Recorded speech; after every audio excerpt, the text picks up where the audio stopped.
नमस्कार, जय जोहार, जय छत्तीसगढ़। और आप देखना शुरू कर चुके हैं भिलाई टाइम्स। मैं यशवंत साहू। और आज जो स्टोरी मैं आपको बताने वाला हूँ, आज जो कहानी मैं आपको बताने वाला हूँ, ये कहानी आपको देखने और सुनने के बाद थोड़ी हैरान करेगी और थोड़ी परेशान करेगी कि भला कैसे कोई शख्स जो है महिला की हत्या करने के बाद उसके साथ दुष्कर्म कर सकता है।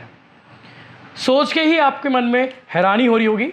और शायद जिसने ये कांड किया है वो इंसान नहीं, वो राक्षस है।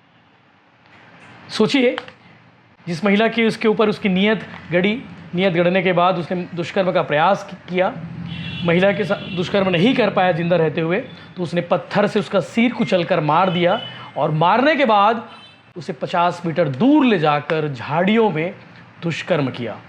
ये पुलिस की थ्योरी में ये बात सामने आ चुकी है और पुलिस की जांच में भी ये आशंका व्यक्त की गई है कि उसने पहले हत्या की और हत्या करने के बाद दुष्कर्म किया है।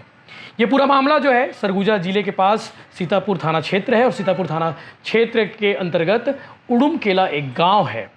25 वर्षीय महिला का पति अपने साथियों के साथ, ग्रामीणों के साथ में बाजार गया हुआ था।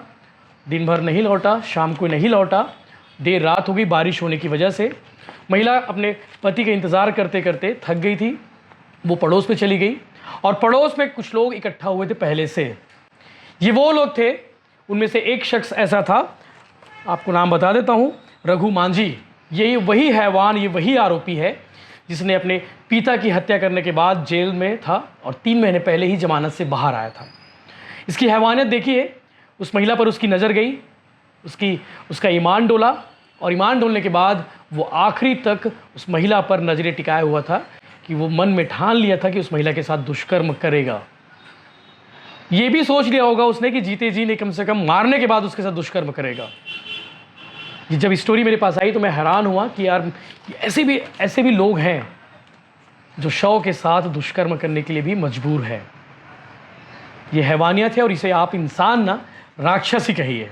तमाम सोशल मीडिया पर इसे लेकर टिप्पणी की जा रही है और इस पर लोग अपना आक्रोश भी व्यक्त कर रहे हैं और लोग इसे इंसान नहीं, हैवान ही करके संबोधित कर रहे हैं।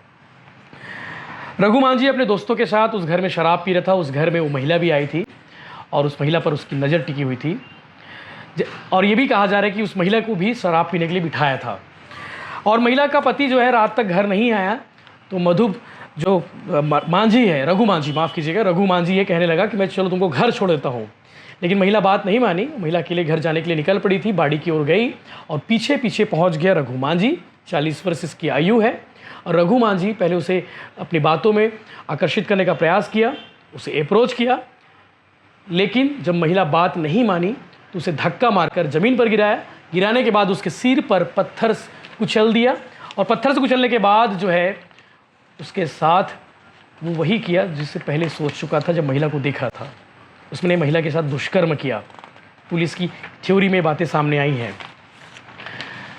महिला को मारने के बाद वो सुबह वहाँ से गायब हो गया। जब आसपास के लोगों ने देखा कि महिला की लाश मिली है, महिला का नाम हम नहीं बता सकते हैं, उसकी लाश अर्धनग्न अवस्था में मिली। पुलिस की टीम मौके पर पहुंची, सीतापुर थाने की टीम, टीआई, तमाम अधिकारी मौके पर पहुंचे क्योंकि मामला काफ़ी गंभीर था, काफ़ी संवेदनशील था।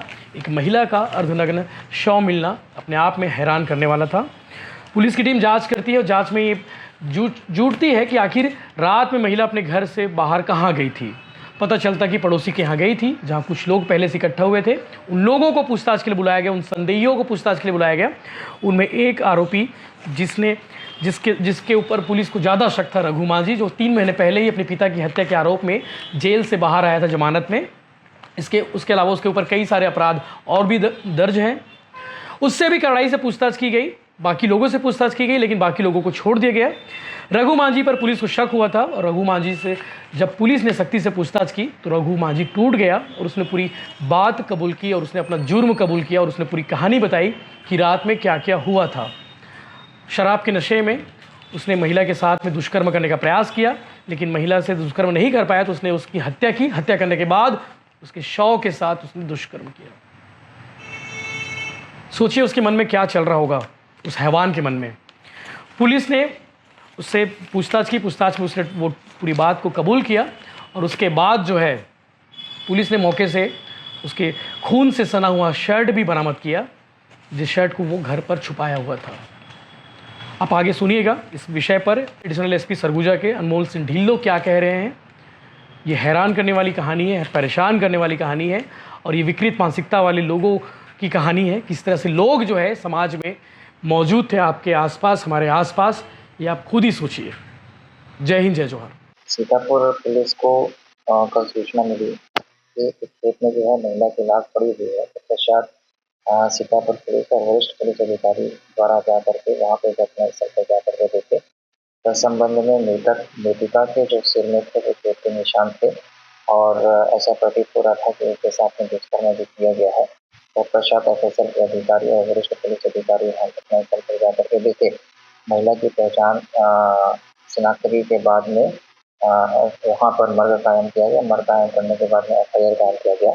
आरोपी की पता तलाश दौरान ये पता चला कि इसी क्षेत्र का जो आरोपी है जिसका नाम रघु मांझी है, उम्र 45 साल है, वो उस मृतिका के बुरी नीयत रखता था और बुरी नीयत रखने के साथ में हमेशा जो है उसको परेशान करने की नीयत रखता था। तत्पश्चात वहाँ आरोपी के जो है वो घर की तलाशी ली गई। आरोपी के घर में जो थे वो खून के निशान थे और साथ ही साथ एक वो डंडा और कुछ पत्थर वगैरह भी इनसे मिले। तत्पश्चात पुलिस ने उसको थाने में ला करके हिकमत अमली से पूछताछ किया और आरोपी रघु मांझी ने अपना जो है गुनाह कबूल किया, जिसमें कि रघु मांझी को गिरफ्तार करके इसमें अग्रिम वैधानिक कार्रवाई की जा रही है। किस तरह की घटना पर ध्यान दिया? चूंकि महिला को लेकर के वो बुरी नीयत रखता था और ये जो था उस दिन ये देखा कि जो मृतिका है उसके जो पति हैं वो उस दिन घर में नहीं है, तो मृतिका को अकेला पाकर उसकी नीयत जो है वो बदल गई और साथ ही साथ उसने जो है उसने दबावपूर्वक उसके साथ में दुष्कर्म करने के लिए प्रयास किया और उसमें सफल ना हो पा करके फिर उसको जो है पत्थर से उसके सिर में मार करके उसकी हत्या कर दी। फिर हत्या के बाद ये आरोपी के द्वारा ये बताया गया है कि इसके बाद में भी उसकी जो बुरी नीयत थी वो उस पर नियंत्रण न रख सका और हत्या के बाद में भी उसने उसके साथ में दुष्कर्म किया। फांसी फांसी जो है वो दूसरे व्यक्ति का जो खेत था उसमें ले जा करके उसने वहाँ पर शव को छोड़ दिया और वापस अपने घर में आ गया। आरोपी आपराधिक प्रवृत्ति का है और पूर्व में भी जो है वो 302 का आरोपी रहा है और कुछ दिन पूर्व जो है वो जेल से छूट करके अपने घर में आकर के रह रहा था। और भी लोग शामिल हैं। अब वर्तमान में जो है आरोपी गिरफ्तार है और अग्रिम वैधानिक कार्रवाई इसमें की जा रही है। मामला विवेचना में है।